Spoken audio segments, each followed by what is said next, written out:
Let's talk about what is going on in London in terms of policing. Why just London? Well, it is the biggest single police force, the Metropolitan Police, and often what happens in London also happens elsewhere. But it was very interesting yesterday to have an interview on Sky News with Trevor Phillips, who is a prominent broadcaster who also happens to be black, who also happens to have taken a lot of stick over the years for when he's done a few documentaries over the years, pointing out some realities about racial disparities and pointing out that in this country they're not always about racism or inequality, they're about different cultural, family norms and other issues, often more to do with economics than anything else. But it was interesting in his interview with Sir Mark Rowley, the Metropolitan Police Chief, played out on Sky News yesterday, that the police chief said it is shameful that black boys growing up in London are far more likely to die than white boys. He says we can't pretend otherwise, that we've got a history between policing and black communities where policing has got a lot wrong, and we get a lot more right today, but we do still make mistakes. That's not in doubt. I'm being as relentless in that as it can be.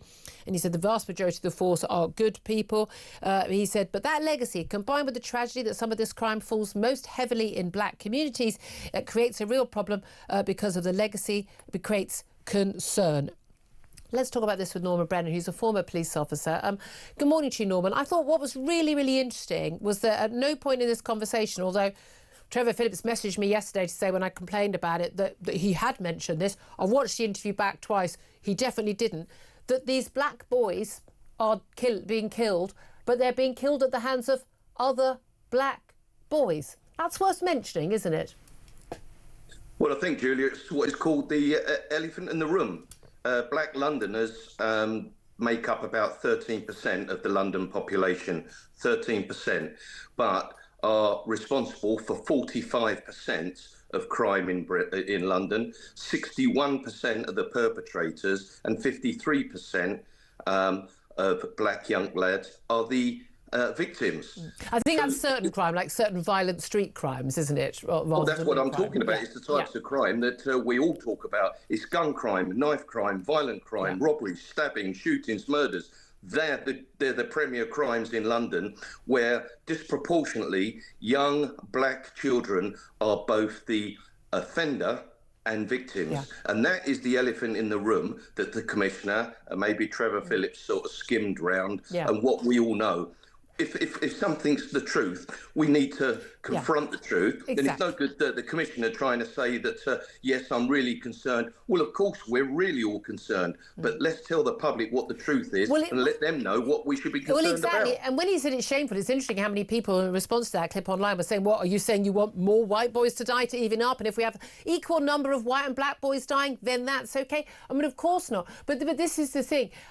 I've been saying for years, I remember, in a previous incarnation on a previous station more than 10, 12 years ago, saying on air that it was outrageous that a young black boy gets stabbed to death on a housing estate somewhere, and it doesn't even make the front page of the London Evening Standard because it's so normalised. But if it was my, white middle-class daughter, it would be on the front page because we've just said it's OK for this to happen.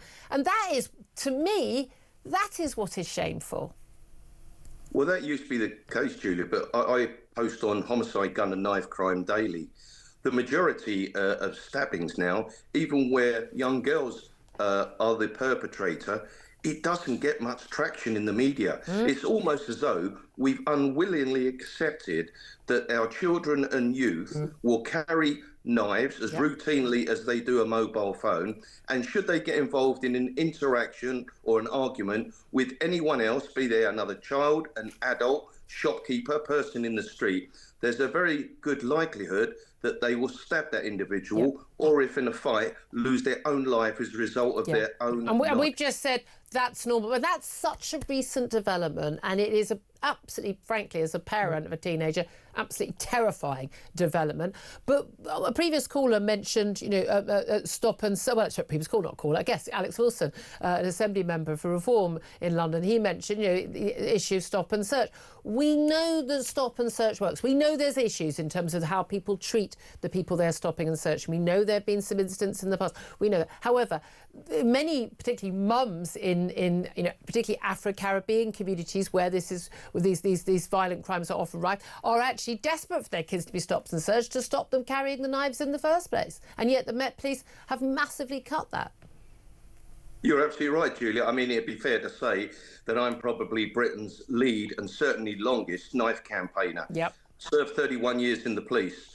As you know, and many other my followers know, I was stabbed in the chest, nearly died arresting a burglar. I know the Yes. devastation of knife crime. Let me just tell you what nobody seems to grasp, and this is the government and the criminal justice system. 5 years mandatory sentencing if you carry a knife in a public place without lawful authority or excuse. 3 years if you're a child. It will stop within months or certainly reduce dramatically. They say they do that, but a tiny fraction of people, even on their second carrying offence, go to prison. We know Axel Rudikabana caught, I think, 6 times with a knife on a bus. Nothing happened.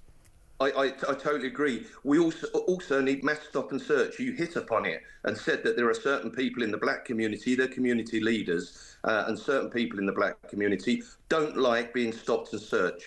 Well, I can tell you, I meet the parents of children who have been stabbed to death or shot to death. They don't like their children being shot and stabbed to death and planning funerals rather than bright futures. Yeah. We need an education programme. We need mentors. We need personal and parental responsibility. We need dads. And more important, we need dads. We do. They're always on their toes. I cannot tell the amount of times I took a robber home and I saw mum with 2 or 3 children. And on the route back to the nick, I said to my partner, within another year or 2, once he's an adult, we'll be locking him up and we'll be sending him to prison for years. Yeah. What a sad indictment on our criminal justice system and communities, and certainly within the black communities. Yeah. That really. But again, it's the stuff that people don't like to talk about, but actually there are many, many issues going on. There are cultural issues, there are family and normalisation, which need to be talked about. Norman Brennan, you've been an amazing campaigner on this. Former police officer, Norman Brennan, thank you for that.